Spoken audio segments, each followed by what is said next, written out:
Украинские депутаты стали использовать рекордное количество ненормативной лексики в речах и дебатах. Фактически им запрещено ругаться в парламенте. Но есть лазейка, они могут это делать, если цитируют других.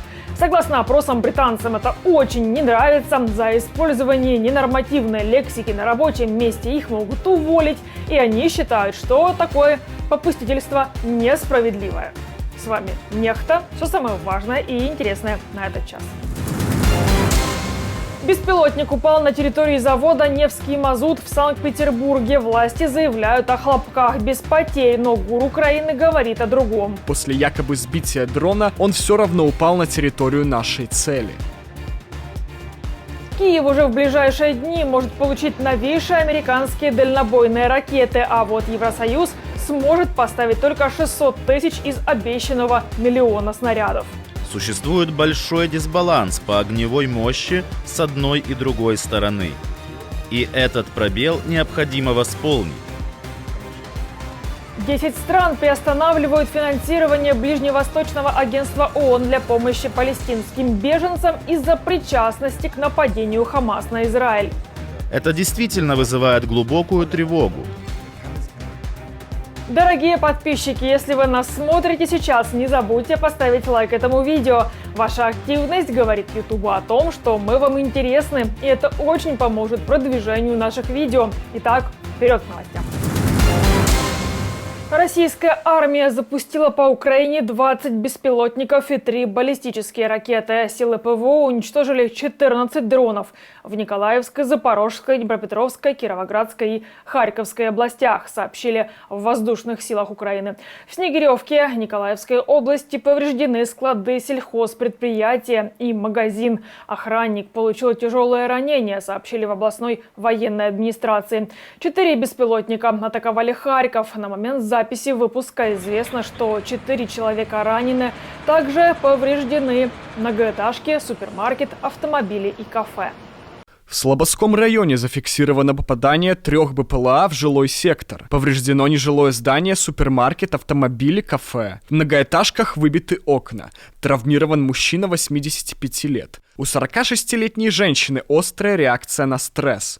Медики предоставили им помощь на месте. В Салтовском районе БПЛА попал на территорию частного домовладения. Хозяева дома, 58-летний мужчина и его 61-летняя жена, получили острую реакцию на стресс, от госпитализации отказались. Беспилотник упал на территории завода «Невский мазут» в Санкт-Петербурге. Его вроде как подбил зенитно-ракетный комплекс С-400, пишут местные СМИ. До сих пор так далеко на север РФ дроны залетали очень редко. На территории завода загорелись цистерны, пожар уже потушили. Обломки беспилотника повредили машины. По словам губернатора Беглова, произошел некий инцидент. Жители услышали хлопок. Впрочем, якобы никакого вреда, по словам Беглова, имуществу не было. РБК Украина со ссылкой на источники в спецслужбах сообщает, что за этой операцией стоит Главное управление разведки Минобороны Украины. Показательно именно то, что для поражения наших дронов они использовали именно С-400. Очень интересно, как работает это российское ПВО, поскольку после якобы сбития дрона он все равно упал на территорию нашей цели. Глава ГУР Буданов и командующий сухопутными войсками ВСУ Сырский отказались от предложения Зеленского занять должность главнокомандующего ВСУ вместо Залужного. После этого президенту пришлось отложить решение. Многие статьи и западные СМИ посвятили резонансной теме возможной отставки украинского главкома и сообщают новые подробности. Источник The Times в украинском генералитете говорит, что причиной разногласий Залужного и Зеленского является то, что советники президента отгораживают его от негативной информации с фронта. Financial Times пишет, Зеленский все равно уволит Залужного. Это вопрос времени. Почему я считаю, что вопрос не закрыт? Вот та попытка, которая сделана, это скорее попытка, скажем так, с меньшими негативами разрешить проблему, которая существует еще с прошлого года. Это проблема психологического кризиса в отношениях между президентом Зеленским и командующим ВСУ Залужным.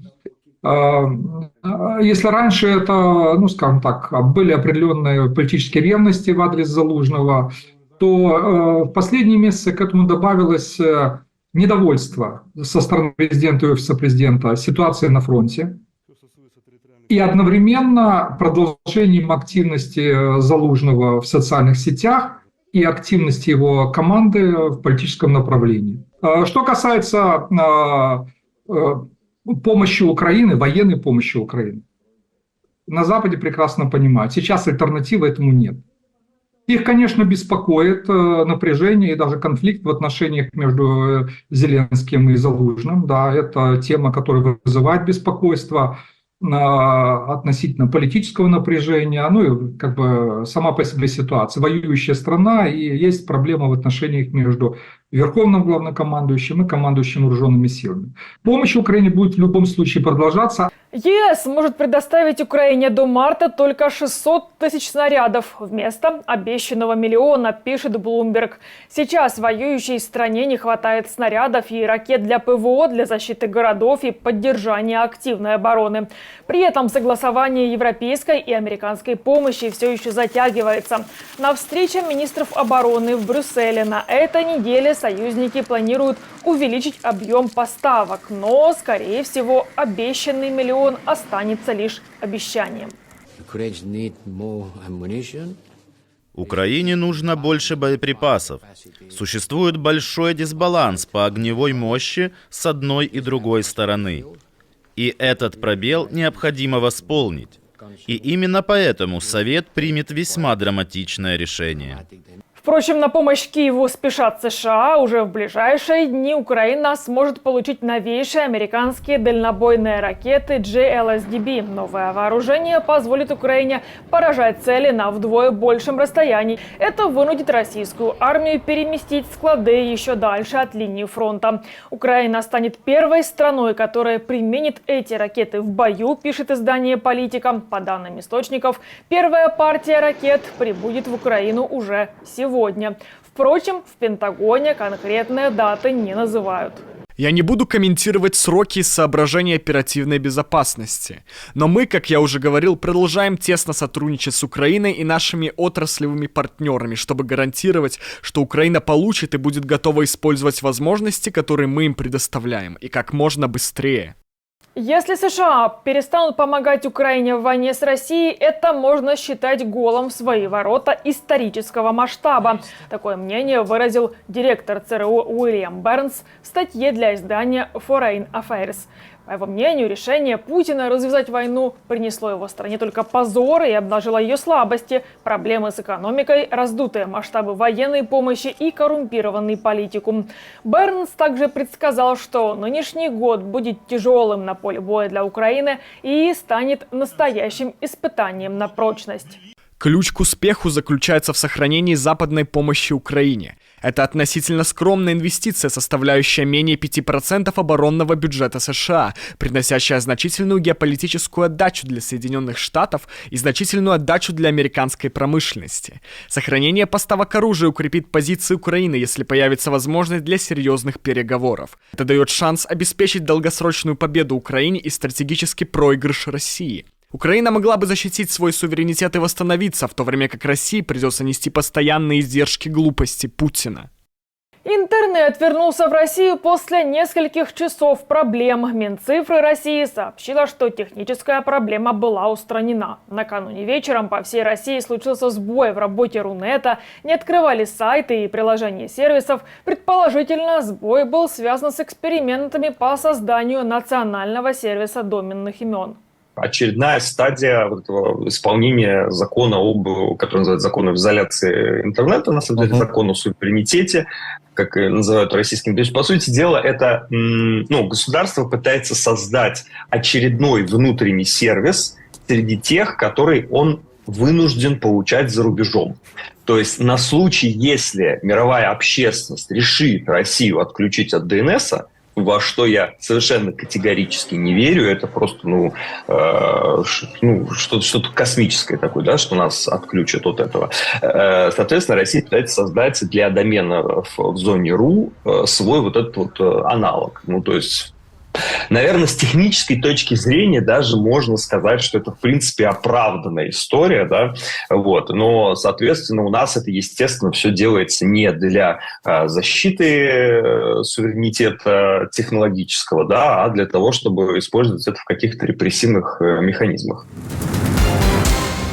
Израильские солдаты, переодетые во врачей и мирных жителей, провели рейд в больнице Ибн Сина на западном берегу реки Иордан. Они убили 3 человек, которых Израиль считает боевиками, связанными с Хамас.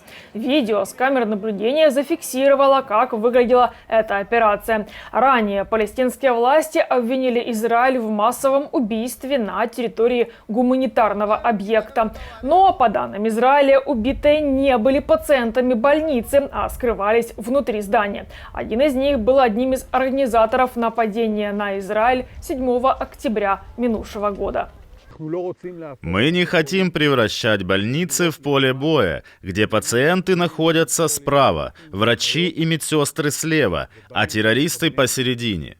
Но мы еще более решительно настроены не допустить, чтобы больницы в Газе, Иудее, Самарии и Ливане, над землей или в шахтах, или туннелях под больницами стали местом, прикрывающим терроризм, и местом, позволяющим террористам хранить оружие, отдыхать, выходить для совершения нападений. И там, где это необходимо, мы входим даже в самые сложные места, чтобы уничтожить терроризм, нанести вред терроризму, поразить террористов. Скандал в ООН. Из-за этого гуманитарная ситуация в секторе Газа рискует стать еще хуже. Власти Израиля сообщили, 13 сотрудников Ближневосточного агентства Организации для помощи палестинским беженцам были причастны к нападению Хамас на Израиль 7 октября. Улики свидетельствуют не только о том, что сотрудники БАПОР участвовали в массовом убийстве, но и о том, что они были непосредственно причастны к захвату заложников после того, как оказались в Газе.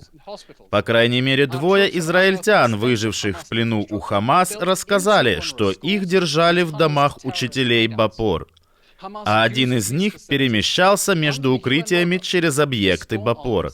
Около 10 стран уже заявили, что приостанавливают поддержку БАПОР. Агентство управляет социальными объектами, медицинскими центрами и распределяет продовольственную помощь для почти что 6 миллионов палестинских беженцев в секторе Газа, на оккупированном западном берегу, а также в Ливане, Сирии и Иордании.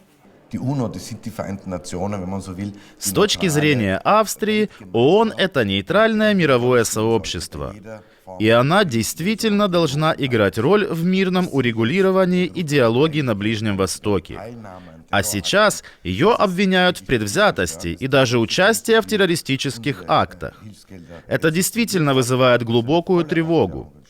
Разумеется, что мы приостановили выделение средств и хотим, чтобы было проведено полное расследование. Здесь не может быть возврата к привычному порядку вещей. И увольнений недостаточно. ООН должна обеспечить ясность и прозрачность расследования.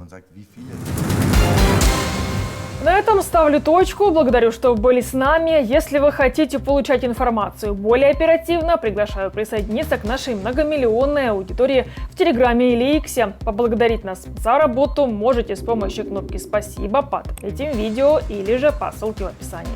До новых встреч, хороших новостей. Слава Украине! Живи Беларусь!